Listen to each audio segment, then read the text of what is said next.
tax freight train is bearing down on your retirement. To protect yourself, you'll have to harness the power of zero.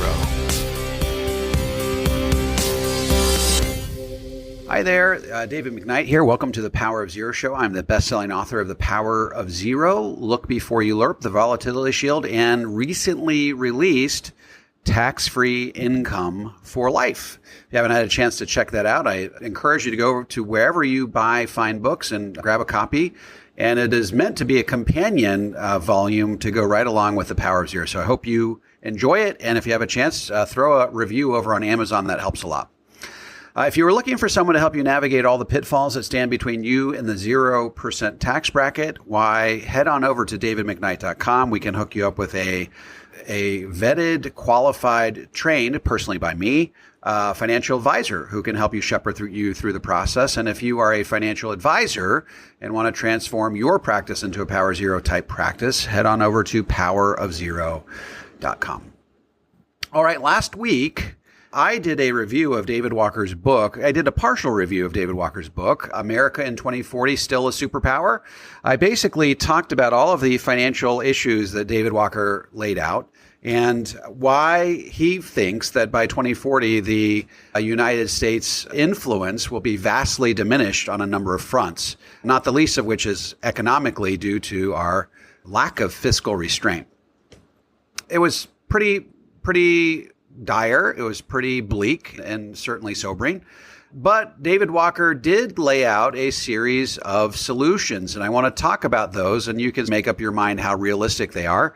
But he laid out a series of solutions that I would like to review. I've long admired David Walker for his insight into these matters, and I think that his solutions that he lays out are viable. The question is, can we get the federal government to act on them? And that's always been the big question. Let's start with tax policy. This is obviously something upon which we focused a great deal over the last 15 years. David Walker starts by rightly observing that 40% of Americans don't pay any tax at all.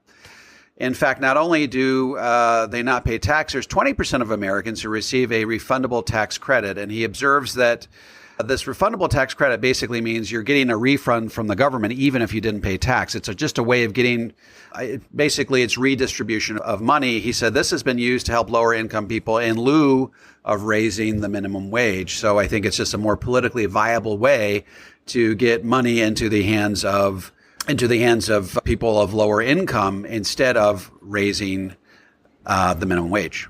The next thing that he brings up is that the federal government forgoes $1.4 trillion per year in allowable deductions, exemptions, credits, and exclusions under the federal tax code. So one proposal would be to shore all those up, and I'll explain why and how he's going to do that here in a second. He basically said that tax cuts don't pay for themselves unless they're accompanied by a dramatic spending cut. Minor tax cuts on the margins don't generally pay for themselves, so that's not the solution. You can't really grow our way out of the problem. You can't cut spending or cut taxes, hope that's going to result in a commensurate increase in GDP that will bring even more tax revenue in to the coffers that can thereby pay for all the spending that we have on slate over the coming generations. So really, all exemptions, deductions, exclusions should be eliminated. Okay, so that really does simplify the tax code. That gets us to the point where you can fill out for what he hopes Americans could fill out their tax return on both sides of one sheet of paper.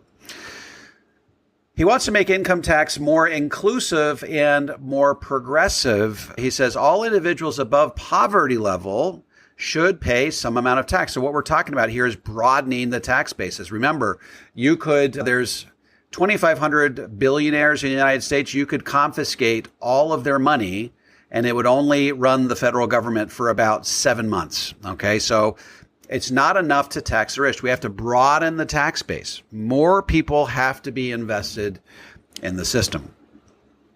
He's also talked about a wealth tax for those that have wealth higher than $50 million. He's recommending a 2 to 3% wealth tax per year. We've heard this floated by Elizabeth Warren, and I've read some articles. There's a couple of hitches with this. Number one, how do you evaluate someone's estate? And how do you get them to pay that tax if they have an illiquid estate? So there's still some things to be ironed out with that, and I'm neither for nor against it. I'm just telling you that it's one of David Walker's potential solutions, and that would be a way of decreasing the gap potentially, I think, at least from his perspective, between the rich and the poor. He also says that if you do that, it has to be, some consideration should be given towards the eliminating of the estate tax. Okay, so that's his approach for tax policy: broaden the tax base, simplify the tax code, make more people pay in, eliminate deductions, eliminate exemptions, and potentially impose a wealth tax, which would help narrow the gap between the richest among us and the poorest among us. All right, so now he proceeds with what I think are 4 really strong recommendations when it comes to just policy, when it comes to spending and the federal budget. The first recommendation he makes is basically, look, if you can't file your budget on time, if you're a member of Congress, you simply won't get paid. And he notes that in all but 4 of the last 68 years, Congress has failed to pass their appropriation bills by the end of the year. They've got 12 different appropriation bills that they have to pass for the 12 different areas of spending in the federal government. And they failed to pass those by the end of the fiscal year. And so this results in 1 or more continuing resolutions. And what happens is those remaining appropriation bills invariably get dumped into a massive omnibus bill, into which gets snuck lots of other little pieces of legislation that everybody just signs off on all at once. And so there's a lot of hidden nuggets in there. The point is, the federal government, if they can't take their budget seriously, if they can't get it filed on time, how are they supposed to gain control over their spending in a much broader sense? So whatever changes happen, he predicts, will have to happen under budget reconciliation. And budget reconciliation is how our temporary tax cuts come into being. To get a permanent tax cut, you would have to have a supermajority in Congress. With budget reconciliation, you can push stuff through under just a simple majority. You get 51 votes in Congress. In the Senate, you've got it. So a simple majority is how he predicts how most of this stuff will get through. So you don't have to have something that gets approved by a supermajority or 60 votes in the Senate. So his proposal is that Congress not get paid if it fails to pass a budget by the end of the fiscal year. That's in October. If it fails to do, pay would be suspended until all bills were passed. And he notes that they would not get pay retroactive. So whatever pay however long it takes for them to pass the bill, that's the amount of pay that they would forfeit. So if they get it filed a month late, they would forfeit 1 month's worth of pay. And I think that is an excellent proposal. He says that the state of California, which I think we can all agree is big or bigger than most countries out there, was having similar problems with their annual appropriation bills a while back. They couldn't pass them on time. And so they finally passed a provision where if they didn't file the budget by the appropriate time, they would not get paid. And guess what? They have not had a problem since. I think that could certainly work on a federal level. Second big pillar of David Walker's recommendation is to recapture control over the budget. And he notes that back in 1912, the federal government had control over 97% of their spending.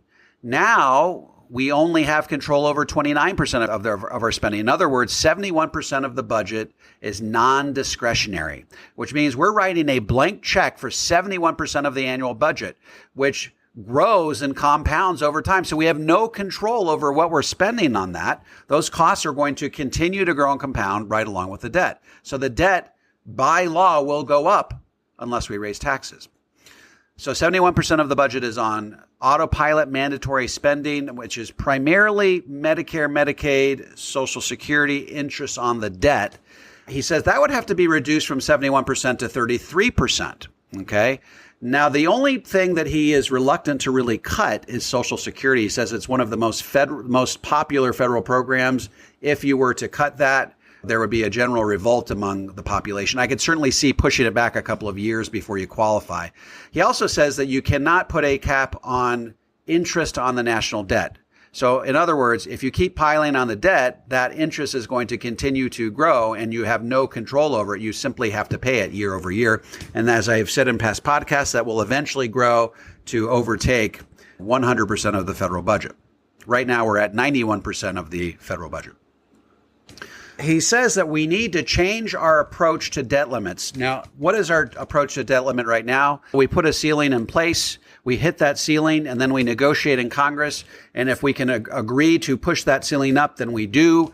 And then the debt goes up. And if we can't agree to do it, then we go into a government shutdown, which generally ticks everybody off and makes the popularity of Congress start to plummet. So what he says that most industrialized nations do is they put a cap on the debt in relationship to GDP. In other words, he's proposing the elimination of the debt ceiling approach and installing a public debt to GDP approach. So this would allow for an increase in debt so long as we experience a commensurate increase in our GDP. I think that's smart. And we've often used the example, Bill Gates is worth $100 billion. Who cares if Bill Gates has $1 billion of debt? Now, if you and I had $1 billion of debt, that would be a big problem because that $1 billion relative to what we bring into our household every year is obviously dwarfs it. So the debt is not a problem. It's the debt relative to the GDP that's the problem. So how do we do that? Back in 2012, the proposed debt to GDP limit was 60%. They wanted to get that in place by 2025 with automatic enforcement mechanisms on the spending and the tax side if that level wasn't met. Obviously, that was not put into place. That was just a proposal. He's saying today, given the dramatic scale of the debt, to impose a 90% debt to GDP ratio by 2030 is much more realistic. And of course, installing interim milestones along the way with automatic enforcement mechanisms. I think this is going to be very difficult to meet without a dramatic raise in taxes and a dramatic cut in entitlement programs. I don't see, frankly, we're already at about 188% thanks to COVID. I just don't see how we could get down to 90%. Deficits are projected to be $1.5 trillion over the course of the next 10 years. That's another 15 trillion to the already 27 trillion. That gets us up to 42 trillion. Our GDP would have to grow in a massive way over that time frame. And I don't see that happening based on what we talked about last week. All right. He says any proposed tax cuts or spending increases would have to be offset so that our debt to GDP situation doesn't worsen. In other words, any proposed tax cuts would have to be accompanied by spending decreases, and vice versa. So he says this is a belt and suspenders approach to fiscal responsibility. And finally, he says we need a constitutional amendment. He says the time has come to adopt a fiscal responsibility constitutional amendment.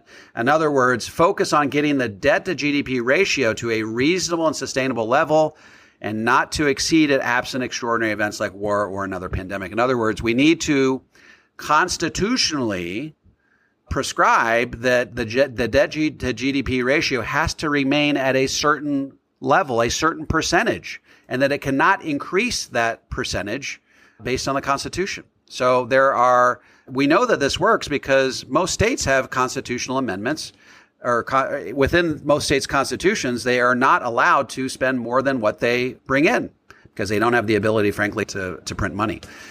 So these are, I think, a number of sound recommendations. Now, what's the viability that these recommendations actually get put into force? David Walker has been a leader in trying to lead grassroots movements. He had the $10 million a minute tour, which I heard him speak, I think, back in about 2014. I think he was rolling through Wisconsin at the time. So he's been a real leader in terms of raising grassroots awareness about this type of stuff. And I think all of this starts with the grassroots. We have to have the ability to let our elected representatives know that we care about the future of our country, that we do not want that vision that David Walker saw in his crystal ball that I talked about last week. We don't want that to come to pass. That's bad news for us. It's bad news for all subsequent generations.